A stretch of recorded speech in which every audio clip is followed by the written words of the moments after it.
मोक्षमार्गस्य नेतारम्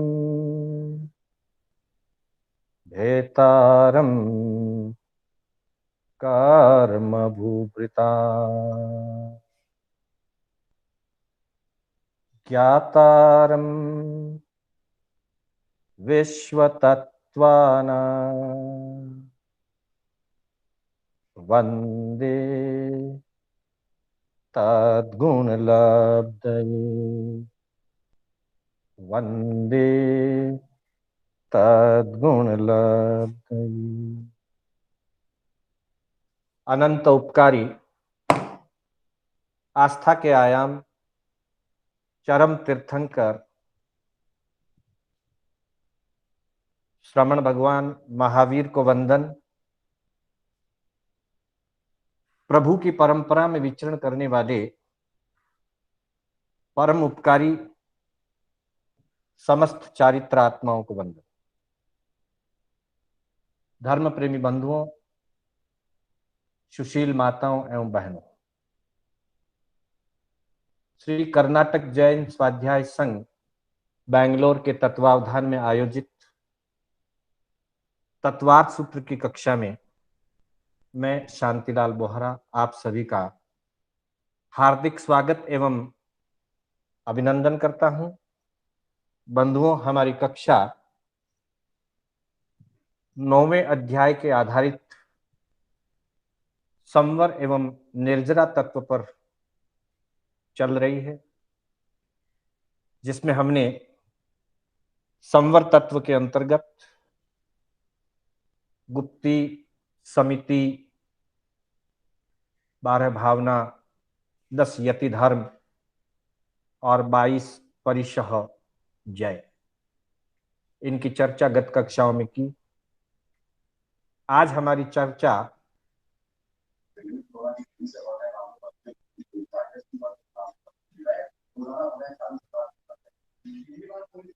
चारित्र विषय पर होगी।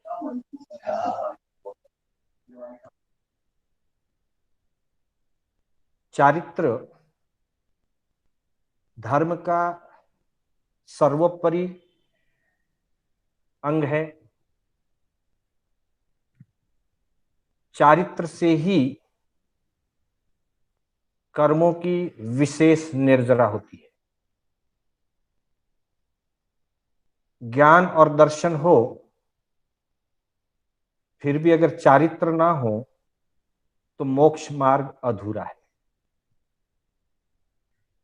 तत्वार्थ सूत्र के अंतर्गत आचार्य उमा स्वाति जी ने प्रथम अध्याय के प्रथम सूत्र में ही सम्यक दर्शन ज्ञान चारित्राणि मोक्ष मार्ग कह करके इस ग्रंथ का शुभारंभ किया है।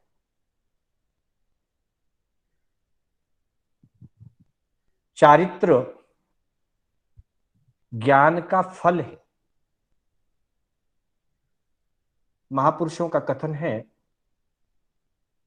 ज्ञानस्य फलम विरति।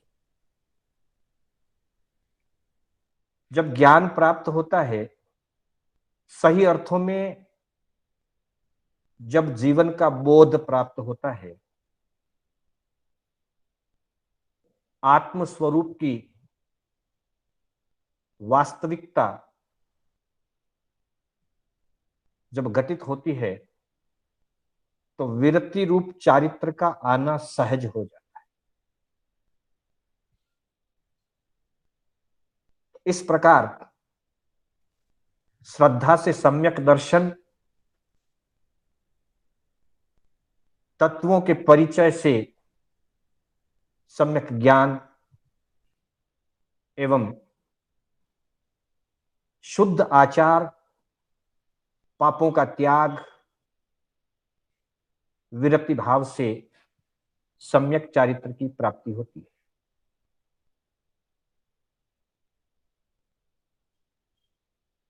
चारित्र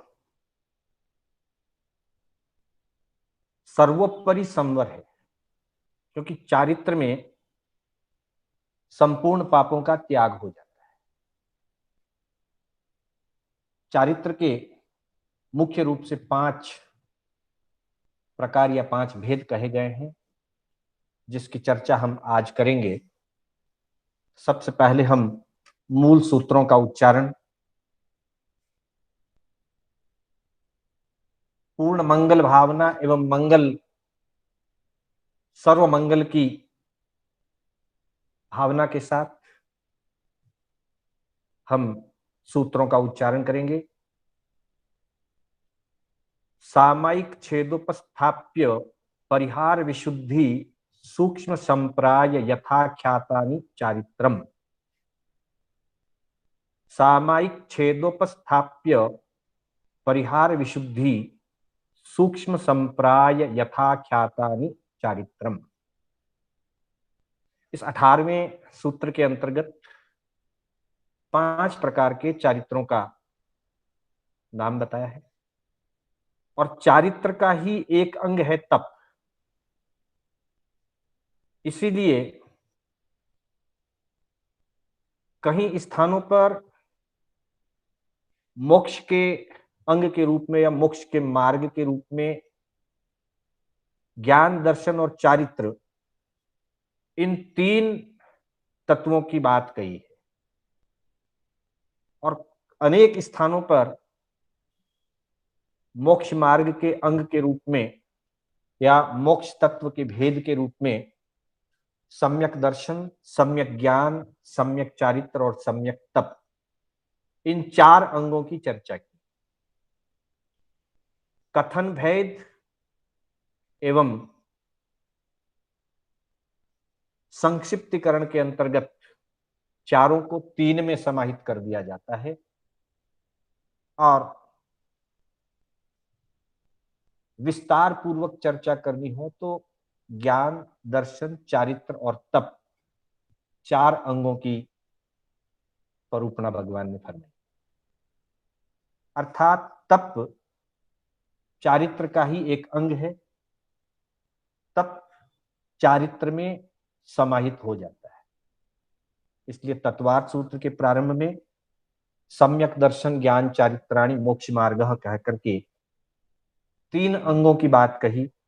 वहीं उत्तराध्ययन सूत्र के अंतर्गत 28वां अध्ययन मोक्ष मार्ग या मोक्ष मार्ग गति, उसमें मोक्ष मार्ग के उपायों में सम्यक ज्ञान, सम्यक दर्शन, सम्यक चारित्र और सम्यक तप, इन 4 अंगों का वर्णन किया। तो चारित्र के साथ ही तप का भी वर्णन यहां आया है। 19वां सूत्र अनशनावमौदर्य वृत्ति परिसंख्यान विविक्त सय्यासन काय क्लेशा बाह्यम तपः। अनशन अवमोदर्य वृत्ति परिसंख्यान रस परित्याग विविक्त सय्यासन काय क्लेशा बाह्यम तपः। इस तरह से 18वें सूत्र में 5 प्रकार के चारित्र की चर्चा की, और 19वें सूत्र में बाह्य तपों की चर्चा की। हम एक एक सूत्र का विशेष अर्थ जानने का प्रयास करें। 18वें सूत्र में जहां चारित्र की बात आई है, सामायिक छेदोपस्थाप्य परिहार विशुद्धि सूक्ष्म संप्राय यथाख्यातानि चारित्रम। अर्थात सामायिक छेदोपस्थाप्य, छेद उपस्थाप्य, छेदोपस्थाप्य, परिहार विशुद्धि, सूक्ष्म संप्राय यथाख्यातानि चारित्रम। अर्थात सामायिक चारित्र है, छेदोपस्थाप्य चारित्र है, इसे छेदोपस्थापन या छेदोपस्थापनीय भी कहा जाता है। फिर तीसरे नंबर पे परिहार विशुद्धि, चौथा सूक्ष्म संप्राय और 5वां यथाख्यात। इस तरह से 5 चारित्र बताए गए हैं। उत्तरार्जुन सूत्र में 28वें अध्याय के अंतर्गत जहां मोक्ष मार्ग की चर्चा हुई, मोक्ष मार्ग के तीसरे अंग चारित्र के अंतर्गत वहां बताया गया 32वीं और 33वीं गाथा के अंतर्गत सामायथ पड़मम छेदोवठावणम भवे बीयम। सामायिक प्रथम चारित्र है, छेदोपस्थापन भवे बीयम दूसरा चारित्र कहा गया है। पहला सामायिक, दूसरा छेदोपस्थापन।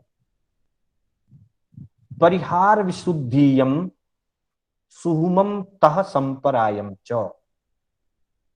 तीसरे नंबर पे परिहार विशुद्धि और चौथे स्तर पर सूक्ष्म संप्राय चारित्र कहा गया। अकषाय महखायम, और पांचवें नंबर पे अकषाय, अकषाय चारित्र अर्थात यथाख्यात चारित्र, जहां कषाय लेश मात्र भी उदय में ना हो, उस दशा को यथाख्यात चारित्र कहा जाता है। और बताया कि ये छद्मस्तों में भी होता है और सर्वज्ञ छौमत्थस्स जिनस्सवा। जब 11वें और 12वें गुणस्थान के अंतर्गत यथाख्यात चारित्र होता है तो वह छद्मस्त अवस्था में यथाख्यात चारित्र होता है। कषाय से मुक्त हो गए या पूर्ण उपशम हो गया, कषाय का उदय नहीं, लेकिन अभी भी ज्ञानावरणी आदि 3 घाती कर्मों का उदय शेष है, इसलिए छद्मस्त अवस्था है सर्वज्ञ अवस्था में। तो छद्मस्त अवस्था में 11वें गुण स्थान में मोहनीय कर्म का पूर्ण उपशम हो जाता है, मोहनीय कर्म का लेश मात्र भी उदय नहीं रहता, इसलिए वो उपशांत वीतराग यथाख्यात चारित्र होता है। 12वें गुणस्थान में जब जीव पहुंचता है तो मोहनीय कर्म का 10वें गुणस्थान के अंत में पूर्ण क्षय हो जाता है, फिर 12वें गुणस्थान पहुंचता है। तो वह क्षीण मोहनीय छद्मस्त वीतरागता का गुणस्थान यथाख्यात चारित्र। और फिर 13वें 14वें गुणस्थान में जब सर्वज्ञ अवस्था प्राप्त हो जाती है, 4 घाती कर्मों का क्षय हो जाता है, मोहनीय का क्षय 10वें गुणस्थान के अंत में होता है, जीव 10वें से सीधा 12वें गुणस्थान में प्रवेश करता है और 12वें गुणस्थान के अंत में ज्ञानावरणीय, दर्शनावरणीय और अंतराय, इन 3 शेष घाती कर्मों का क्षय करके केवल ज्ञान, केवल दर्शन को प्राप्त करता है, 13वें गुणस्थान में प्रवेश करता है। वह जिन दशा होती है, सर्वज्ञ दशा होती है, इसलिए अकषाय महखायम, कषाय मुक्त यथाख्यात छद्मस्त और सर्वज्ञ 2 अपेक्षाओं से होता है। ये 5वां चारित्र। और चारित्र का अर्थ क्या है, तो अगली पंक्ति में कहा एयम चयरित कर्म चारित्रम होई आह्यम। चारित्र का काम है कर्मों को चयरित करना, अर्थात हमारी आत्मा में इस भव आश्री, पूर्व भव आश्री अथवा भव भव आश्री जितने भी कर्मों का समूह है हमारे पास, जितने भी कर्म हमारी आत्मा के साथ लगे हुए हैं, जुड़े हुए हैं, उस कर्म समूह को चयरित कर देना, अर्थात निकाल देना, खाली कर देना, रिक्त कर देना। आत्मा को कर्मों से जो रिक्त कर देता है उसे चारित्र कहा जाता है। अर्थात चारित्र की आराधना से आते हुए कर्म रुक जाते हैं और पूर्वबद्ध कर्मों की निर्जरा होती है। नए कर्म आने रुक गए और पूर्वबद्ध कर्मों की जब निर्जरा हो जाए तो आत्मा कर्मों से रिक्त हो जाती है। तो चारित्र के द्वारा बंधे हुए कर्मों को चलायमान किया जाता है और चलायमान करके निकाल दिया जाता है, तब आत्मा कर्मों से मुक्त हो जाती है। इसलिए कहा एयम चयरित कर्म चारित्रम होई आह्यम, इसी को चारित्र कहा।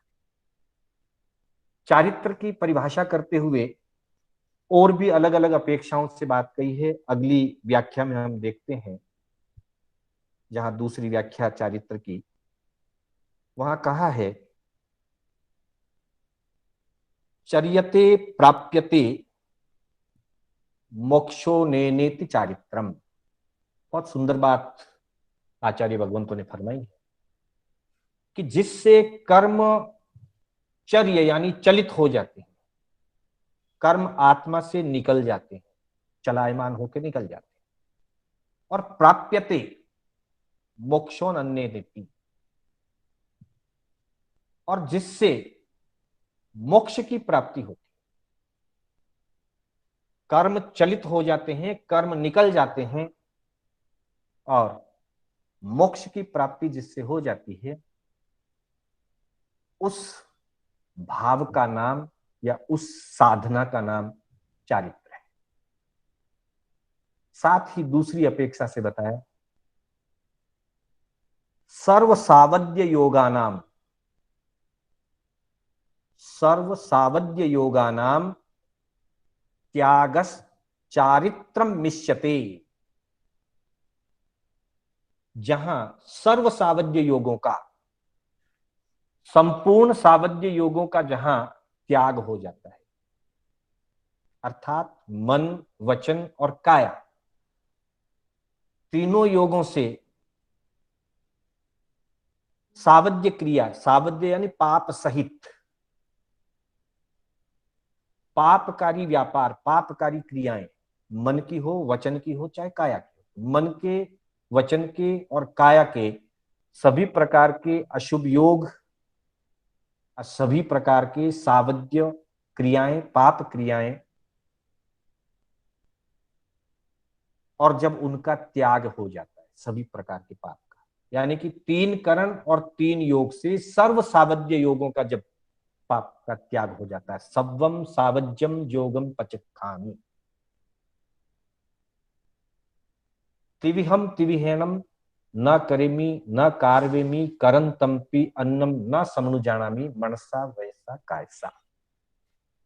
हम जब सामयिक ग्रहण करते हैं तो हम सावज्यम योगम पचखामी दुविहम त्रिविहेनम करते हैं, दो करण और तीन योग से, और जाव नियमम, एक मुहूर्त, दो मुहूर्त, पांच मुहूर्त, नियम के अनुरूप काल मर्यादा के साथ करते। और जिस समय साधक महाव्रत रूप, सर्वविरति रूप चारित्र को ग्रहण करते हैं, तब सवम सावज्यम योगम पचखामी तिविहम तिविहम, तीन करण और तीन योग से सर्व सावध्य योगों का प्रत्याख्यान, चारित्र मिश्यते, इसी को चारित्र कहते हैं। यही चारित्र, अर्थात सभी पाप प्रवृत्तियों का जहां त्याग हो जाता है और तीन करण तीन योग से करना, करवाना, अनुमोदन करना, मन वचन काया से संपूर्ण प्रकार का त्याग, उसका नाम है चारित्र। हम भी सामायिक करते हैं, श्रावक श्राविकाएं भी सामायिक करती हैं, और साधु साध्वी भी सामायिक चारित्र को अंगीकार करते हैं। साधु साध्वी की सामायिक जावत जीवन की है, संपूर्ण पापों का तीन करण तीन योग से त्याग की है, इसलिए वो चारित्र कहलाता है। ग्रस्त की सामायिक, श्रावक श्राविका की सामायिक अपेक्षाकृत त्याग होता है, कुछ पापों का त्याग होता है, कुछ अपेक्षा से कुछ पाप खुले रहते हैं। जैसे दो करण से पाप करूंगा नहीं, पाप करवाऊंगा नहीं, इसका त्याग होता है, अनुमोदना खुली रहती है। साथ ही काल की अपेक्षा से सीमित काल का त्याग होता है, उसके बाद फिर हम पाप की क्रिया से जुड़ जाते हैं। इसलिए श्रावक श्राविका की सामयिक को चारित्र ना कहकर के देश चारित्र कहा जाता है, देश विरति कहा जाता है। श्रावक की सामयिक देश विरति है, देश चारित्र है, चारित्रा चारित्र के अंतर्गत आती है। साधु की सामयिक चारित्र के अंतर्गत। तो इस तरह से दो बातें बता दी। पहली बात, जिससे कर्म चलायमान हो जाते हैं और जिससे मोक्ष की प्राप्ति होती है वह चारित्र कहलाता है, उसे चारित्र कहते हैं। कैसे होता है ये, किस रूप में होता है, स्वरूप क्या है, तो बता दिया कि जहां सभी सावध्य पापों का, सावध्य योगों का 3 कर्म 3 योग से त्याग होता है, उसे चारित्र। अब चारित्र का महत्व क्या है? लाभ है मोक्ष की प्राप्ति, स्वरूप है पापों का त्याग। पाप का त्याग करना चारित्र का स्वरूप है और मोक्ष की प्राप्ति करना, कर्मों को चलायमान कर देना, कर्मों को निकाल देना, आते हुए नए कर्मों को रोक देना, पुराने कर्मों को क्षय करना, ये चारित्र का फल है। चारित्र का महत्व है जहां कहा है विशेष आवश्यक भाष्य में, जहां खरो चंदन भारवाही भारस्स भागी नाहु चंदनस्स एवं खूनाणी चरणेन हीनो भारस्स भागी नहु सगइये। धर्म आराधना से मोक्ष की प्राप्ति होती है, धर्म आराधना से सद्गति की प्राप्ति होती है,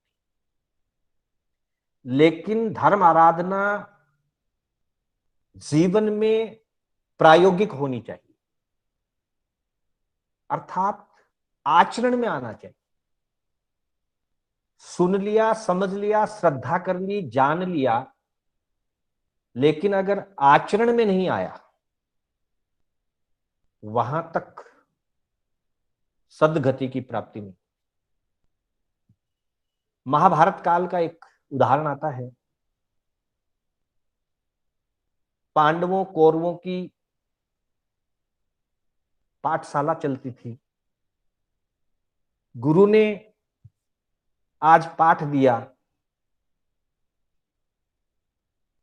सत्य बोलें, क्रोध ना करें। आज का पाठ था सत्य बोलना, क्रोध ना करना। अगले दिन पूछा, सबने बता दिया, सत्य बोलना, क्रोध ना करना। युधिष्ठिर ने कहा, गुरुदेव मुझे अभी तक कल का पाठ नहीं चढ़ा। गुरुदेव ने कहा कोई बात नहीं, कल करके आइए। दूसरे दिन भी कहा, अभी तक नहीं हुआ। तीसरे दिन की बात कही। जब तीसरे दिन भी कहा नहीं हुआ, तो गुरुजी ने उनको दंड दिया। 3-3 दिन हो गए और छोटा सा पाठ तुमसे नहीं हुआ। जब गुरुजी ने दंड दिया, तब युधिष्ठिर ने कहा कि अब थोड़ा हो गया। गुरुजी ने पूछा, क्या कहना चाहते हो? तो युधिष्ठिर ने बताया कि आपने जब मुझे दंड दिया तो मैं सत्य कह रहा हूं, मुझे गुस्सा नहीं आया। कल परसों तक मुझे गुस्सा आ रहा था, पर आज आपने जब दंड दिया तो मुझे गुस्सा नहीं आया। इसका मतलब आज मेरा पाठ आधा हो गया था और आपने दंड दिया और फिर भी गुस्सा नहीं आया, अब मेरा पाठ पूरा हो। कहने का तात्पर्य यह है, पाठ शब्दों से याद किया जाना है, स्वरूप से समझा जाना है, श्रद्धा से उसका सम्यक श्रद्धान विश्वास प्रतीति करना है, लेकिन उसको जीवन में आचरण करना है। जब जीवन आचरण में धर्म उतरता है, तब सद्गति की प्राप्ति होती है।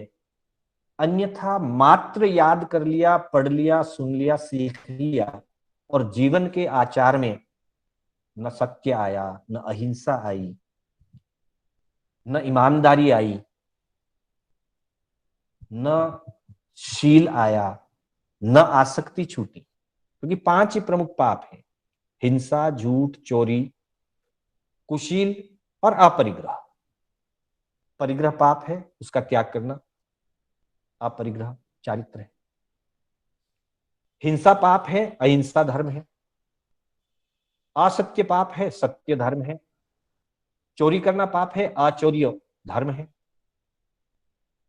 तो कहा कि जहां खरो चंदन पारवाई, जैसे किसी भार ढोने वाले गधे के सिर पर, पीठ पर चंदन का भार रख दिया जाए, चंदन की लकड़ी, बावना चंदन, उत्कृष्ट क्वालिटी का चंदन, चंदन की लकड़ी की भारी गधे के सिर पर रख दी, गधे की पीठ पर लाद दी, गधा उसको लेकर के जा रहा है।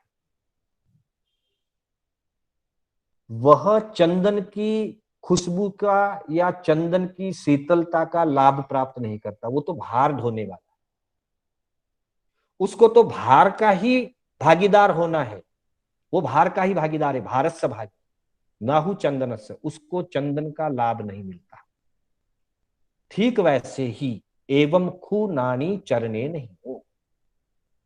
ज्ञानी तो बन गए, विद्वान तो बन गए, जानकार तो बन गए, लेकिन ज्ञान की बातें जीवन के आचरण में नहीं आई, आचरण रहित है और आचरण के प्रति लक्ष्य भी नहीं है।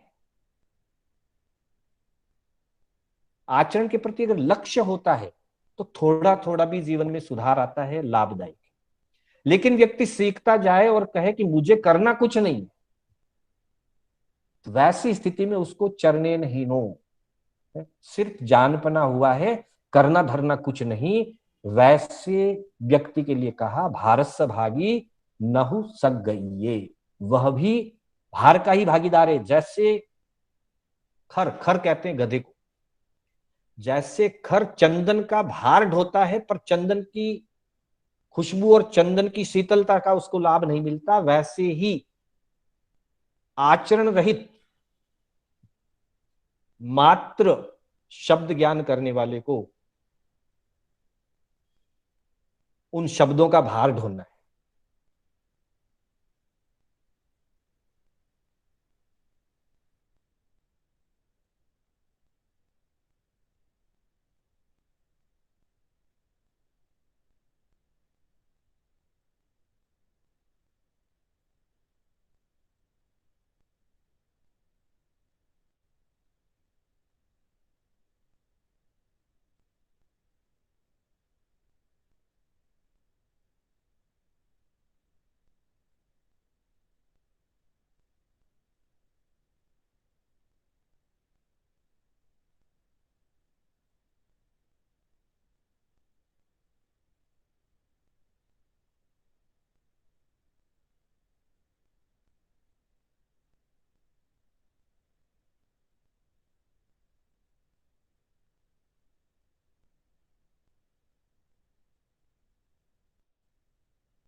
What happened, Ashish ji?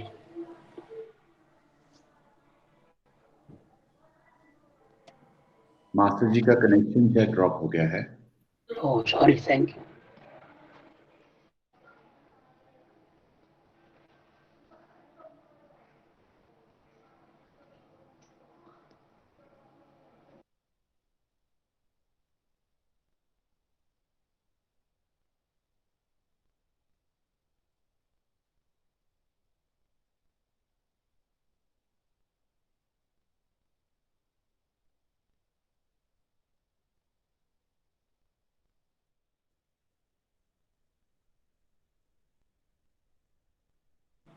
आज आवाज भी डिस्टर्बेंस भी बहुत हो गई।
जय जिनेन्द्र।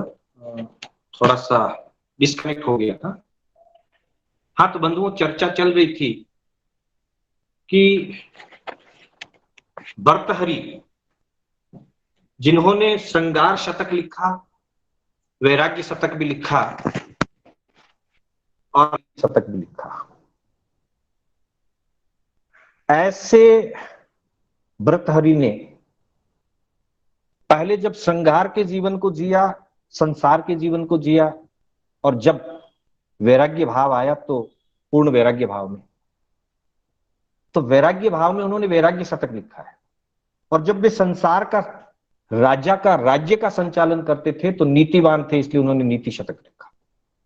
तो वैराग्य शतक में उन्होंने लिखा है, आहार निद्रा भय मैथुनम च सामान्य में तत् पशुभिर नराणाम तत्रापि धर्मो अधिको विशेषो धर्मेण हीना पशुभि समाना।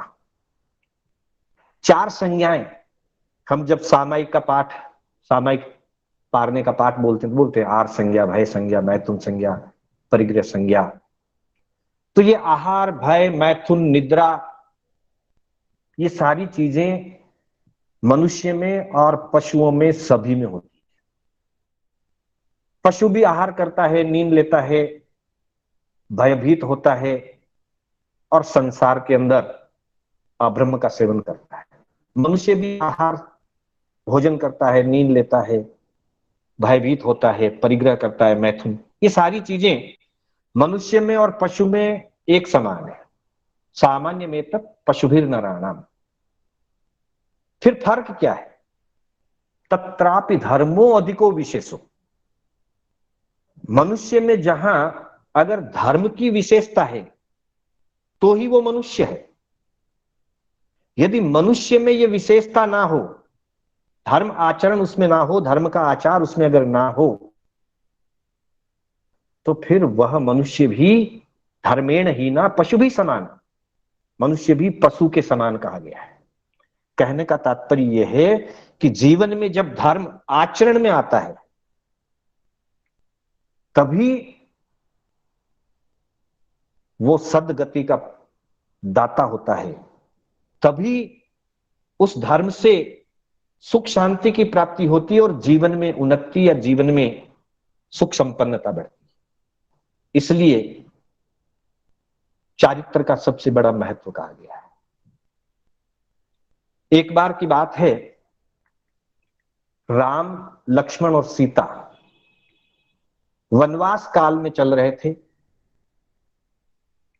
14 वर्ष का उन्हें वनवास मिला था, वो अपना वनवास काल पूरा कर रहे थे। उन्हीं दिनों एक दिन बैठे बैठे राम और सीता के बीच में आपस में एक बात को लेकर के चर्चा हो रही थी। समय था, राज्य से बाहर थे, वन में विचरण कर रहे थे, तो मनोविनोद के रूप में बैठे बैठे बात करने लगे। और बात आते आते इस बात पर पहुंची, राम ने कहा कि मेरे चरण बहुत सुंदर हैं, मेरे पांव बहुत सुंदर हैं, चरण बहुत सुंदर है। सीता ने कहा आपके चरणों से भी मेरे चरण बहुत सुंदर है। क्योंकि राम का रंग थोड़ा सांवला था, सीता का रंग बहुत श्वेत वर्ण था, गौर वर्ण था। तो सीता ने कहा कि आपके चरणों से भी मेरे चरण ज्यादा सुंदर है। तो राम और सीता में इस बात को लेकर के वार्तालाप हो रही थी, निर्णय नहीं हो पा रहा था। तब राम ने कहा एक काम करते हैं, लक्ष्मण यही है, लक्ष्मण से पूछ लेते हैं, लक्ष्मण निर्णय कर देगा कि किसके चरण ज्यादा सुंदर है। लक्ष्मण को बुलाया, लक्ष्मण से पूछा। एक क्षण के लिए तो लक्ष्मण विचार में पड़ गए कि मैं किसका कहूं, मेरे लिए तो दोनों के चरण पूजनीय है, वंदनीय है। मैं किसी को सुंदर या किसी को असुंदर कैसे कह सकता हूं, या किसी को कम या ज्यादा भी कैसे कह सकता हूं। अगले ही क्षण उनके चिंतन ने बहुत सुंदर जवाब दिया। उन्होंने राम के चरणों की तरफ अपने हाथ बढ़ाए, इशारा किया और फिर सीता के चरणों की तरफ हाथ और कहा कि आचरणों थी आचरणानी शोभा छे। अर्थात सीता को उन्होंने बताया कि राम के चरणों से आपके चरणों की शोभा है। आचरणों थी आचरणानी शोभा छे, अर्थात आप सदा राम के चरणों का अनुसरण करते हैं। सीता हमेशा राम की अनुगामिनी होती थी। पत्नी हमेशा पति के चरणों की अनुगामिनी होती है, पति के चरणों का अनुसरण करती है। तो उस दृष्टि से उसका जवाब दिया। दूसरा इसका यह अर्थ निकला कि आचरण से चरणों की शोभा है, अर्थात जिसका आचरण सुंदर है उसके चरण सुंदर है। बाकी पांव कितने भी गोरे हों या काले कोई फर्क नहीं पड़ता, नाखून कितने ही चमकदार हों या रंगीन हो कोई फर्क नहीं पड़ता, लेकिन अगर जीवन में आचरण सुंदर नहीं है, जीवन का आचार सुंदर नहीं है, तो चरणों की शोभा नहीं है, जीवन की शोभा नहीं। जीवन की शोभा और चरणों की शोभा आचरण से है। इसलिए आचरण का महत्व बताते हुए 5 प्रकार के चारित्र का कथन किया गया। उन 5 प्रकार के चारित्रों में पहला चारित्र है सामायिक चारित्र, अर्थात संपूर्ण पापों का त्याग आजीवन के लिए, जिसकी चर्चा हम पहले कर आए। और ये छठे गुणस्थान से शुरू होता है। वैसे प्रारंभ में 7वां आता है, फिर छठा, लेकिन क्रम की अपेक्षा से सामायिक चारित्र छठे गुणस्थान से 9वें गुणस्थानवर्ती आत्माओं का होता है, अर्थात जिन्होंने दीक्षा ले ली है उनके सामायिक चारित्र होता है। श्रावक की सामायिक चारित्र न होकर के देश चारित्र के अंतर्गत है। दूसरा है छेदोपस्थाप्य चारित्र। प्रथम तीर्थंकर और अंतिम तीर्थंकर के शासन में पहले छोटी दीक्षा दी जाती है। वर्तमान में हमने कई दीक्षाओं को देखा होगा, दीक्षाओं में जाने का हमने सौभाग्य प्राप्त किया है। पहले छोटी दीक्षा होती है, 7 दिन के बाद बड़ी दीक्षा होती है। छोटी दीक्षा के दिन सामान्य रूप से पापों का त्याग करवाया जाता है और बड़ी दीक्षा के दिन 10वें कालिक सूत्र के चौथे अध्ययन का पठन कराते हुए महाव्रतों का आरोपण, महाव्रतों की स्थापना की जाती है। जिस दिन दीक्षा ग्रहण की जाती है, छोटी दीक्षा जिसको हम कहते हैं, उस दिन महाव्रतों का पाठ नहीं होता है। मात्र कर्मी घंटे के पाठ से सर्व सावज्यम योगम पचक्खामि, सबम सावज्यम योगम पचक्खामि से संपूर्ण पापों का त्याग करके सामायिक चारित्र को स्वीकार किया जाता है। तो जब 7 दिन के बाद, कम से कम 7 दिन के बाद, अधिकतम 6 महीने के अंदर अंदर बड़ी दीक्षा का विधान है प्रथम और अंतिम तीर्थंकर के शासन में, उस महाव्रत आरोपण रूप चारित्र को छेदोपस्थाप्य चारित्र कहा जाता है। उपस्थापन, महाव्रतों का उपस्थापन। अथवा कभी कभी कोई बड़ा दोष आदि लग जाए, किसी प्रकार से हॉस्पिटल में रहना पड़ा, इलाज करवाना पड़ा या ऑपरेशन आदि की स्थिति बनती है अगर, तो वैसी स्थिति में भी प्रायश्चित रूप में कुछ काल का, चाहे 8 दिन, 10 दिन, 15 दिन, महीना या अधिकतम 6 महीने तक का दीक्षा छेद का प्रायश्चित भी दिया जा सकता है। तब जितने दिन का दीक्षा छेद दिया गया है उतने दिन की संयम पर्याय कम हो जाती है।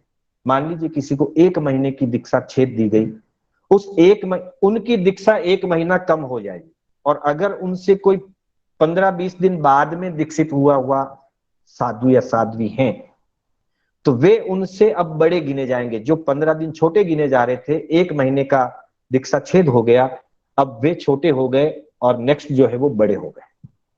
तो ये सातिचार और निरतिचार, निरतिचार में सहज रूप से बड़ी दीक्षा छेदोपस्थापनीय चारित्र है, और विशेष कभी प्रायश्चित आदि के कारण से आए तो उसको सातिचार कहा जाता है। अतिचार लगने पर जो छेद दिया जाता है, ये भी 6ठे से 9वें गुणस्थान तक होता है।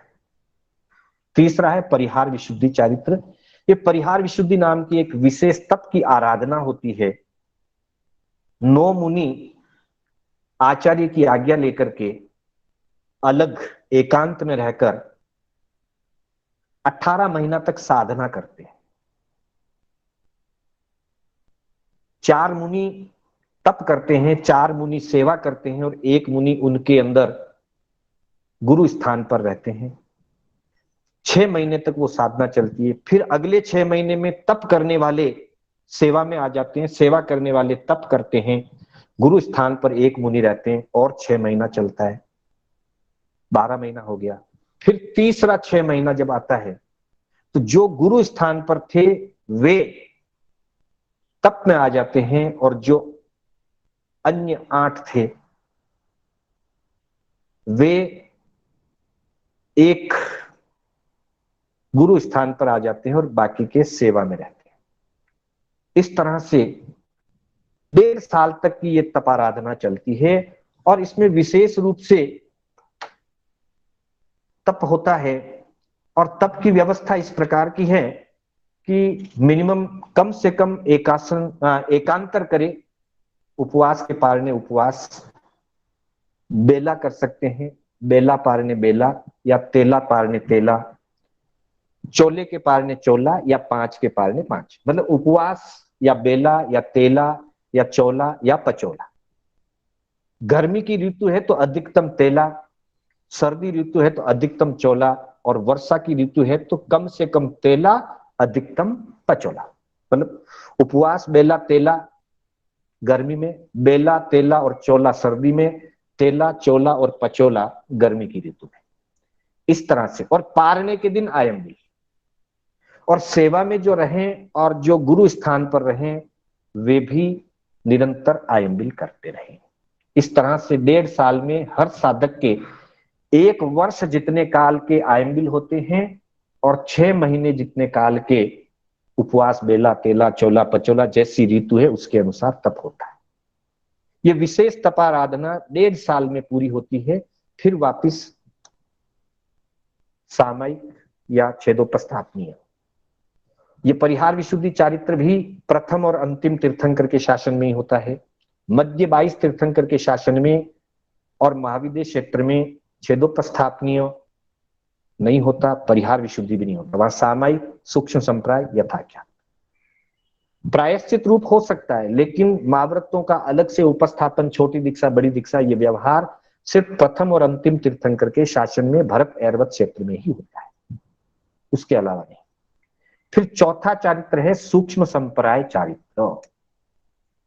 जब साधक 9वें गुण स्थान से ऊपर उठता है और 10वें गुण स्थान में प्रवेश करता है, मात्र संज्वलन लोभ का उदय रहता है।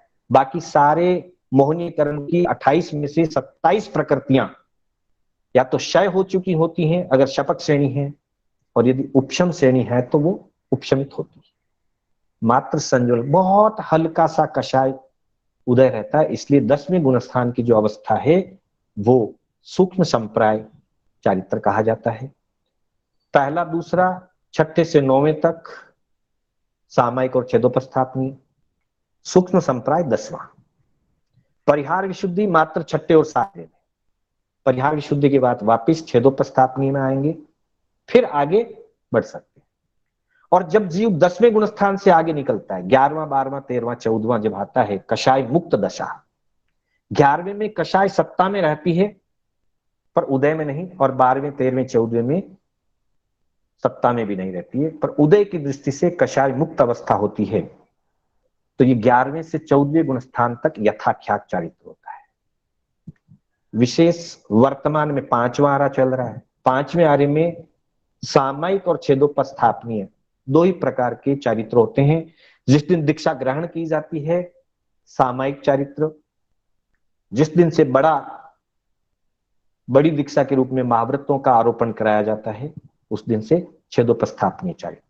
परिहार विशुद्धि और सूक्ष्म संप्राय यथाख्यात वर्तमान में 5वें आर्य की अपेक्षा से नहीं है, और 5वें आर्य की अपेक्षा से यहाँ चारित्र 2 ही होते हैं और गुणस्थान भी मात्र 6ठा और 7वां, साधु की अपेक्षा से 6ठा 7वां गुणस्थान ही होता है। सामान्य रूप से भरत क्षेत्र में अभी पहले से 7वें गुणस्थान तक के जीव होते हैं, साधु में 6ठा 7वां, 7वें से ऊपर अभी वर्तमान में गुणस्थानों की स्थिति नहीं है। तो इस तरह से इन 5 चारित्रों का परिचय दिया गया।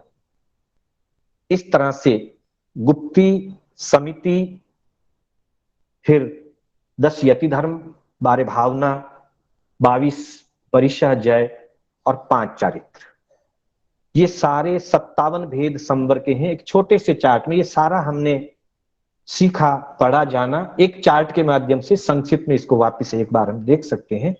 अगला चार्ट आपके सामने रहेगा।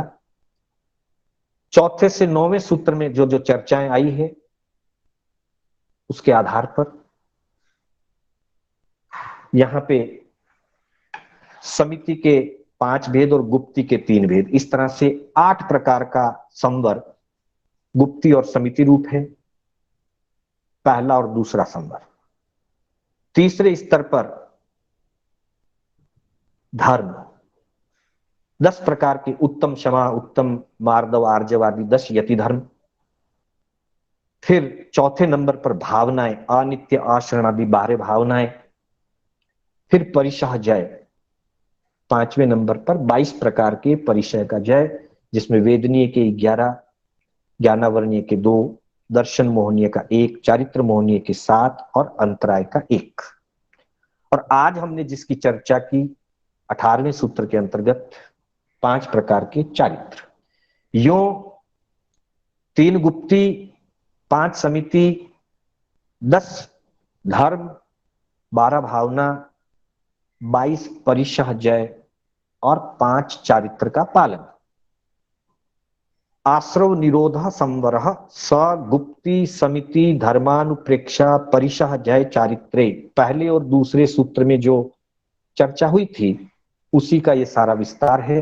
और इस तरह से कुल 57 प्रकार के संवर के भेद कहे गए हैं। तत्वार सूत्र में चौथे से 9वें सूत्र में 9वें अध्याय में, और साथ ही अंतिम चारित्र की जो बात है 5 चारित्र, वो 18वें सूत्र में।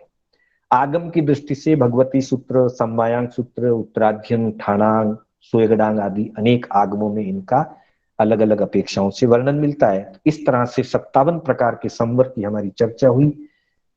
अगली कक्षा से हम तप की चर्चा में आगे बढ़ेंगे। इसी के साथ आज की कक्षा को मैं विराम देता हूं। मेरे बोलने में कोई स्खलना हुई हो अथवा जिनाज्ञा विपरीत कोई कथन हुआ हो तो मैं उसके लिए आत्म साक्षी से, आप सभी की साक्षी से हार्दिक मिच्छामि दुक्कडम करता हूं। आप सभी का आभार व्यक्त